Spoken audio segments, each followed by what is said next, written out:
Hiya, thank you for being part of all this. As we rush towards the end of the Spirit of Jesus series, really enjoyed it. Just concentrating on the Holy Spirit, asking to be filled with the Holy Spirit, expecting the Holy Spirit to use us and move through us and do stuff around us. And it's just a really good thing to concentrate on for a while. And I've really appreciated this Pentecost season around that. So thank you for being part of it.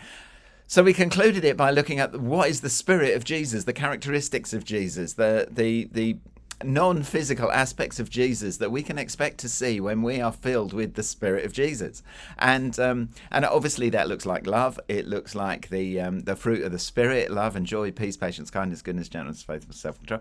It looks like that, but there was a few other things that I picked up, and I'm sure you can pick up others too. In fact, that would be a really good exercise just to try and summarize the characteristics, the character of Jesus in a few words. But I liked the idea that he was this glory in the dirt thing, because life is messy, isn't it? Things get messed up, people get messed up, situations get messed up, and yet in the middle of it all, Jesus arrives as a baby and is placed in a manger, and he then ministers into the dirt all of his life. You know, the tax collectors, the people broken by illness, the folk declared unclean, all of those folk, the marginalised. Jesus welcomes and blesses and heals and restores and brings glory into the dirt. And I think so often we're in a difficult situation and we need to see the glory of God come through. We need to see just the power of the Holy Spirit at work as Father is working even in the mess.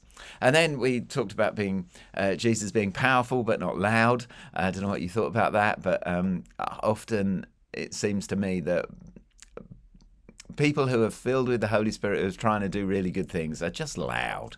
They're loud in person, they're loud in the praying, they're loud in the way that they do stuff, they're loud on social media, and it's just, and I think somehow Jesus wasn't like that. He was incredibly powerful, but didn't advertise too much. Anyway, I don't know what you think about that. That might be worth talking about. I talked about confident but not arrogant.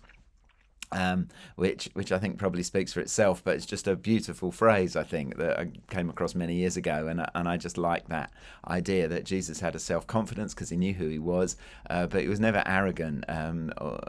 Some of the stuff in John's Gospel sounds a bit like that. You know, I am the good shepherd, I am the gate for the sheep, no one comes to the Father. But actually, there's a confidence about him that really doesn't boast, lord it over others, and put others down. So confident without arrogance, endurance without harshness.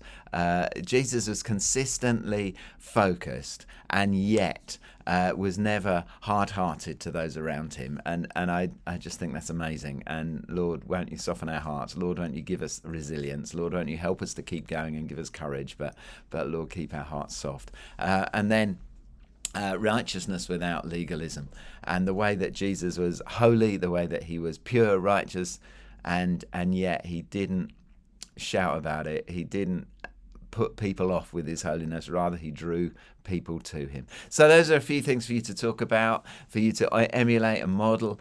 Is this the Jesus that you're following, or have I just got it wrong? What's the score in terms of the characteristics of Jesus that most attract you to him? Bless you. Have a great time as you talk about these things. I'll see you in a bit.